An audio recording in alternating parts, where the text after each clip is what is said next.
On this episode, we're going to review NXT UK with the biggest main event they set up for tonight, which is the NXT UK Women's Championship between the fashionista Ginny and the champion, the final boss Meiko Satomura, and a lot of things took place on NXT UK. Also, Impact Wrestling are still coming out of their fallout from Bound for Glory ever since Josh Alexander lost the title in a very controversial way against Moose, but a lot of things took place. The Knockouts Championship is on the line between the champion Mickie James and her longtime rival Madison Rayne.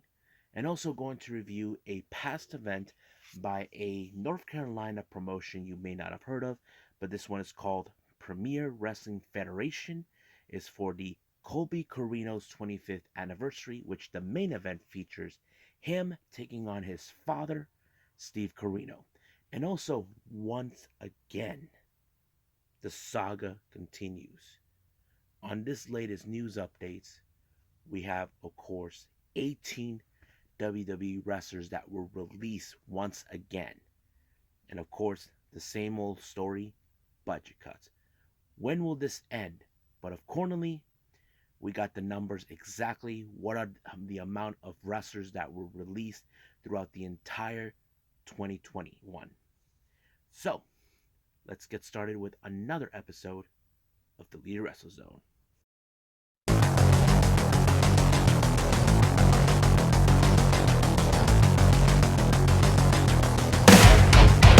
Are you ready? Get up, get up! Get up, get up! Get up, get up! Get up, get up! Get up, get up! Get up, get up!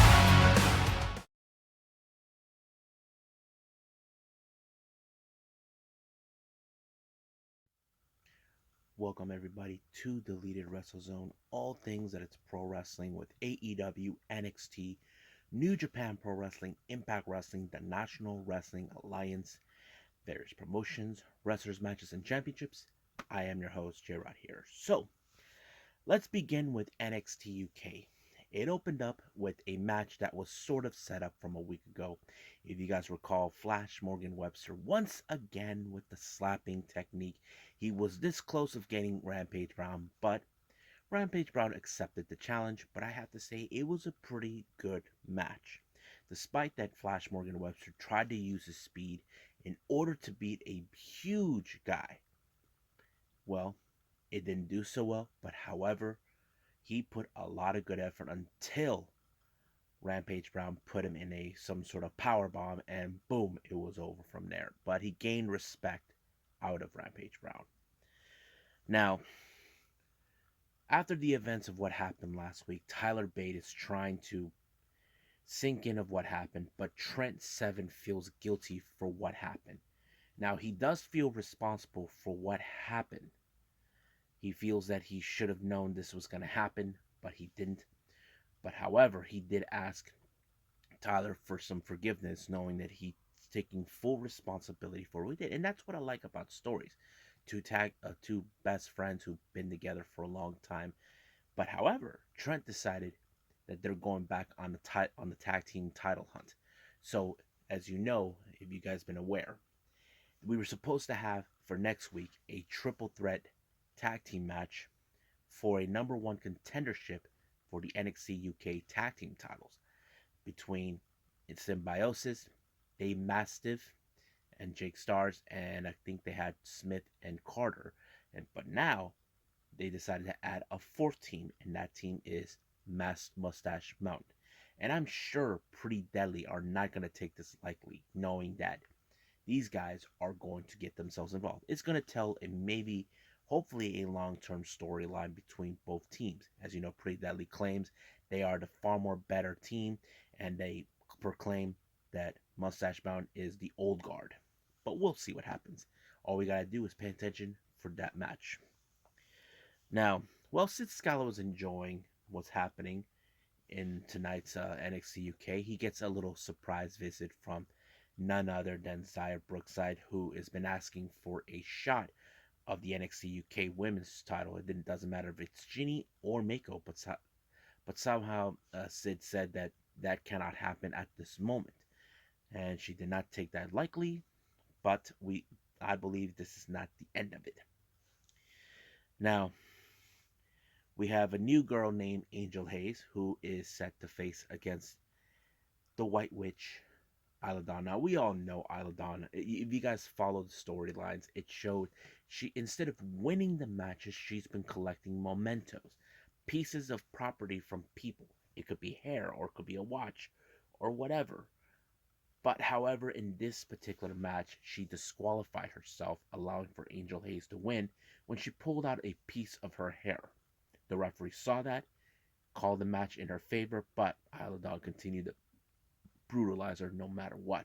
With a, as soon as she was done with her, she gave that sadistic laugh. So basically, she got away with it. Now, as you know, A Kid, there's a reason why they call him the Spanish sensation because he's originally from Spain. He is one of the first wrestlers to come from Spain to the UK, make himself famous down with WWE ever since joining. However, we have a jealous guy, and that person is Sam Gradwell, who believes that he's sick and tired of the attention from A Kid. He feels that he's been in Spain, that this whole attention is a load of crap. He believes that that attention should have gone to him, but no. As you know, he's from British. Why would they want to talk about a British guy in Spain?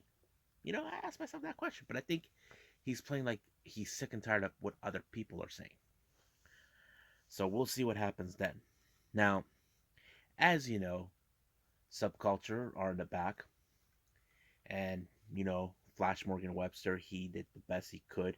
However, they got, for no reason, Stevie Turner decided to diss them out of the blue. I don't know what's her deal. I mean, I would have assumed she would have been going after what's her name, Danny Luna, who is a member of Subculture, but however, she just dissed all three members. But I don't know if there's any idea of maybe she'll have like her own crew with two other guys with her. I don't know. That would be cool, but who would be that group? That is a good question that we could talk about at another time. Now, we haven't seen this guy, but he is back. Our current NXT UK champion, Ilya Dragunov. He, on the other hand, as you know, he is living his life as the NXT UK champion. He even thanked A Kid for pushing him to his limit. And of course, what's next? And the answer to that question was the next challenger, and that person became Rampage Brown. It appears that he wants to be the next guy. And of course, Ilya Dragunov is cool with it because he looks at Rampage Brown, another big dude. Now, he is no secret that he took out Walter, much bigger dude than him. But however, he did like the idea of him challenging him. But however, Brown sucker punched him and told him he doesn't need respect. He just wants his title. Now, this isn't the first time that Rampage Brown made a decision to pursue the NXT UK title. And that's something that we definitely got to pay attention to. Now, before we go into the main event, Ginny and Mako had their last final meet before the match. However, they both had a surprise visit from Blair Davenport. Now, seems to me, I knew right from the start that sooner or later Davenport will come for the NXT UK Championship. But the real question is, when will that happen? So basically, Ginny and Mako looks like they've been put on notice on this. Now, as you know, Tailman and Raha John are now in a feud with Gallus, with Mark Coffey and Wolfgang. So basically, Rahan gave him his thoughts about Gallus, and he thinks that what people are saying that it's family versus family, but Tailman doesn't believe that. But however, Rohan was a bit concerned over the fact what they're going to do about Joe Coffey. But Tailman told him they'll keep an eye on him. Now, do I think there's going to be another member? I don't know. But we'll see where that's going to go. Now, it's been a while we haven't seen Nathan Frazier, so he's been just chilling, looking at tapes of other wrestlers, and he basically looks like he found his next opponent. And that opponent is none other than Subculture member Mark Andrews. And I have to say, that match is going to be lit. Trust me, guys, that's going to be hot. Now, our main event is the NXT UK Women's Championship between the fashionista Jinny, along with that weasel Joseph Connors, taking on the final boss Meiko Satomura, being accompanied by her protege Amelia McKenzie.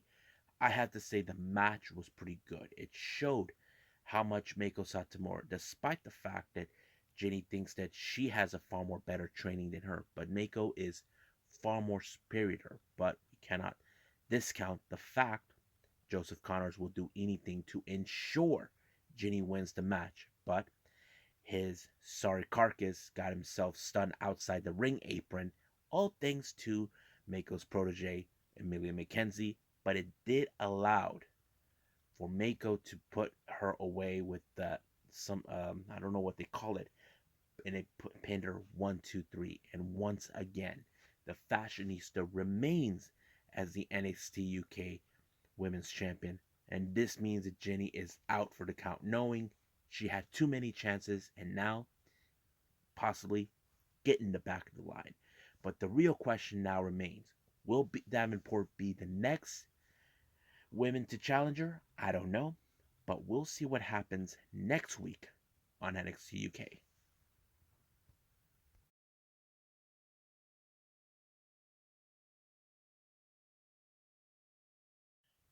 Okay, Impact Wrestling still dealing with the fallout after what happened in Bound for Glory. So there's a lot of things that took place, and there's a lot of good matches and storylines that are seeing they're being built up. Now, the opening match is a four-way number one contendership for the X Division title between um, Steve Macklin, Rohit Raju, Laredo Kid, and Black Taurus. I have to say the match was really, really great. I mean, I love the high flying stuff as much as everyone. Laredo Kid was one of those wrestlers I was rooting for, but of course we cannot count how Steve Macklin believes that that title should belong to him. But however, it was Laredo Kid that pulled off the victory, and that was pretty sweet. However, as soon as the match was over, Trey Miguel shows up to show respect to Laredo Kid, but once again, Steve Macklin, who decides to interrupt them, he tried to give the both Trey and Laredo a new one, but he's the one who ended up on the short stick on that. Now, as you know, one of the matches that should have been the main event, but it didn't. Madison Rain was interviewed by Gia along with Caleb, saying, "Do you we know that your history." Now she's not too concerned, but she is confident enough to believe that she will be 6-time knockouts champion. But however, Gia wanted to reiterate, what about the locker room talk? Basically, she said that she set up a interview with the inspiration. According to Caleb, on his part, he says those claims are false. Were they? Well, we'll get to that in a bit. Now, as you know, last week, Ace Austin, with the help of Madman Fulton, he's running around wearing a shirt telling Gia how he beat Chris Sabin. But however, Sabin has his hands full later on in the evening. They take on Madman Fulton. That is one match we definitely have to see. So basically, Ace is telling the entire world how he beat him, but we all know what happened. Now, we see Violent by Design, Eric Young, Diener, and Joe Doran come into the ring. Eric Young is already in his wrestling gear. Looks like he's been cleared to wrestle. So he basically is not happy that Rhino made the decision to walk away from Violent by Design. However, he gets a visit from Javidal, who you guys may have seen him in future stars of wrestling, making his presence known. But however, uh, he wasn't no match for Eric Young, who put him out with the power driver. So basically, thanks for coming, kid. Now, we see locker room talk, and the inspiration was there. Now they were trying to see if they can do their interview. However, they're being hunted down and scared and tormented by none other than the former Knockouts Tag Team Champions. We're talking about the K. So, the inspiration ran into Gia. They did some sort of a small interview, and I think Cassidy, what I like, I am not a Ghostbuster. So basically, they trying to deal with ghosts. But however, Gia kind of told them, whatever you do, we got scared. So stay away from the undead, from Brandy and Kim, the undead brides. Now, because what Gia said, that gave Cassie and Jessica kind of like the idea they need to fight ghosts with ghosts. So they decided to go to the creepiest dark hole to find them. I thought it was funny, which they did. And they gave them saying, "Can you beat the K on our behalfs?" And of course, they did the little sadistic laugh, as they normally would. Now, our next match is a non-title shot match for the tag team titles between the Good Brothers, Carl Anderson and Doc Gallows, taking on Juice Robinson, and David Finlay. Man, that match was great. It was so amazing. You know, it seems like Finn Juice are determined to go back on the title hunt picture.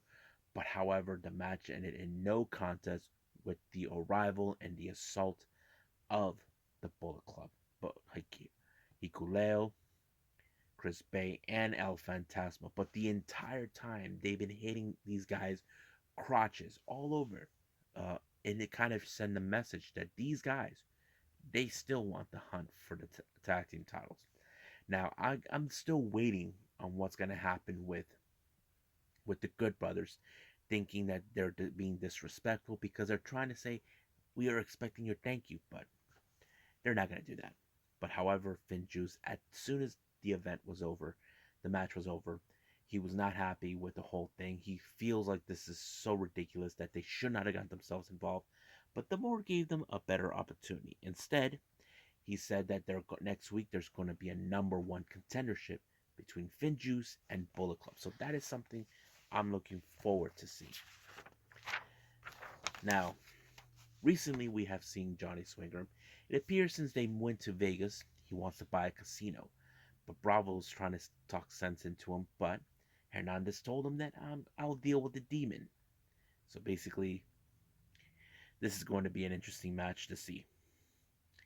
Now let's get to our title match, the Knockouts Championship between challenger Madison Rain with Caleb with the K taking on Mickey James. I have to say, the match was great, but I did like the involvement of Caleb with the K, how he tried to ensure that Madison Rain. But there was a moment where Caleb thought he had Mickey James. He was about to chop her while she was close to the metal post of the turnbuckle, and boom, hurt his hand completely like an idiot. So basically, Mickey James took care of the problem, but now she had to focus her attention to Madison Rain, and that's exactly what she did when she put her away with the infamous DDT and retained the title. However, we almost forgot someone. As you know, the winner of the Knockouts Knockdown tournament, Mercedes Martinez, has now called her shot. She's going to challenge Mickey James for the Knockouts title at Turning Point, which is taking place later on this month on the 20th of November, and I'm very excited to see this match take place. Now, we get to the semi-main event. We have Madman Fulton along with Ace Austin taking on Chris Sabin. Now, Chris Sabin had to rely on his speed in order to dodge everything the Madman Fulton. It played out pretty well, but of course, we cannot forget Ace Austin's right there. But somehow, Chris Sabin was able to hook the legs and roll up Madman Fulton with the 1, 2, 3. And this is the last thing that anybody said. And I don't think Ace Austin saw that coming. but it did allow for him to win the match. Now, our main event is between Moose, W. Morrissey, and Minoru Suzuki taking on Eddie Edwards, Matt Cardona, and Josh Alexander. But Eddie Edwards is noticing that Josh Alexander's emotions is getting the better of him. He hasn't forgotten that what he did right in front of his family put them in danger. But this time it played pretty well. There were some great moments when you have, of course, Minoru Suzuki being there. You know, he's a dangerous dude, and that's what we like about seeing him in. Excuse me. But, however, it was Morrissey to put Eddie Edwards in a power bomb, and basically this allowed him to pick up the victory, and hopefully Moose will keep up his end of the bargain for a title shot. So what's gonna when that match will happen, I don't know, but we will pay attention very closely in the storyline because we know Moose's story. He doesn't have any friends, but the real question is, will he survive this encounter with W Morrissey?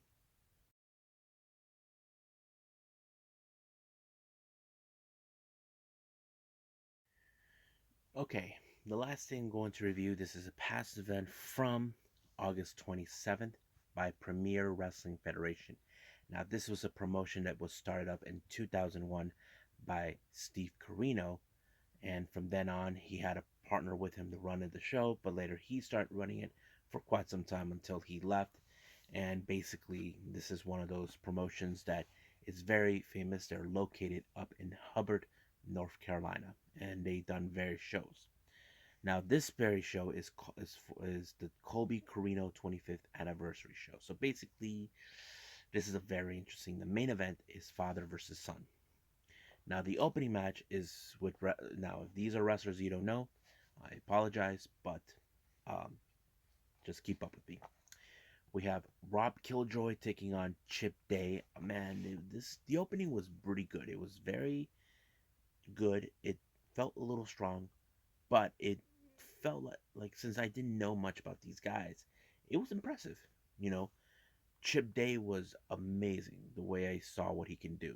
You know, he's a, a very huge dude, but he was able to pull off the victory when he pinned Rob in the 1, 2, 3. Now, this next match is a scramble match. There was like a lot of wrestlers coming out. The entrance was that song by what's his name, Rick James, like um, dun, dun, dun, dun, dun, give it to me, you know that song. I don't know what they call it, but there was too many wrestlers. But I can tell you who won, and that is Antonio Ace. Now I don't know who this guy is. I mean, the names were being everywhere scrambled to me. Now, our next match is a four-way elimination match and also has tag team implication for the title shots. First team, we got Chase Riser and Donnie Ray taking on Baden Boji, Ella Envy, and Caitlin Marie versus Out of This World, BK Westbrooks and Eric Royal versus Standard Victor Andrews and Aaron Cox. Now, from what the commentators mentioned, Out of This World, they are a popular team, but they're most likely been losing a lot of their matches. But that kind of changed. But the Standard seemed like the most famous team that fans were getting behind. But Eric Royal somehow was able to hold his own. He didn't even had to tag his partner that much, and I thought that was pretty good. It was Eric Royal who took out all of the competition single-handedly. But of course, what's his name? Uh,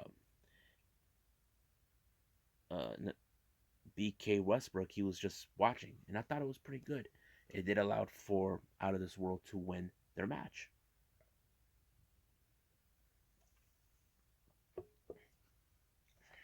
Next up, we have Diego Hill taking on Tim, or they go TIM, which stands for the Infinite Man. It was a good match, very good in every level.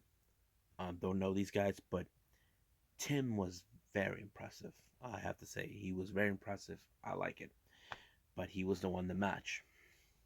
Then our final match is Patrick Scott versus John Davis. Also another good match. It was Patrick Davis that was able to put uh, Patrick Scott put Davis away when he pinned him 1, 2, 3. It was amazing.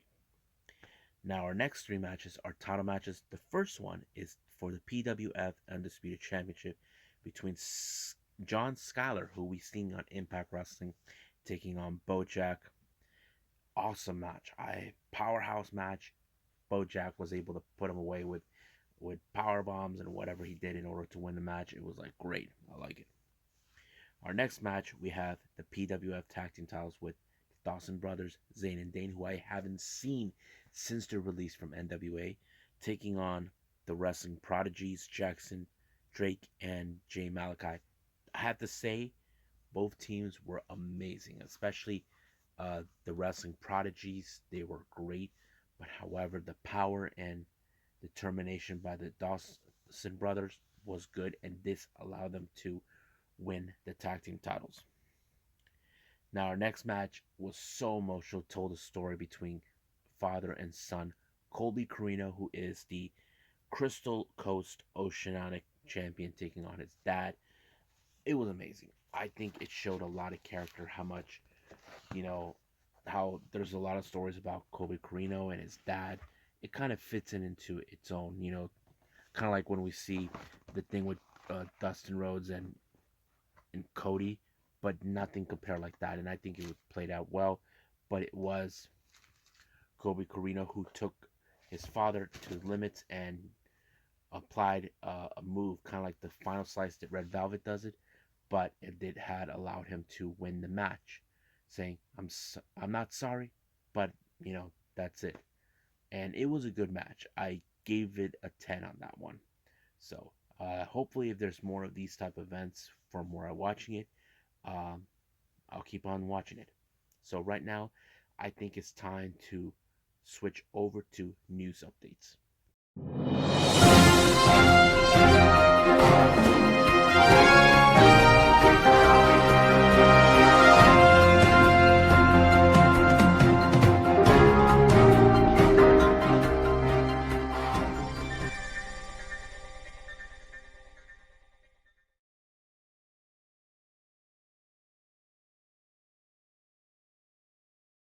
Okay,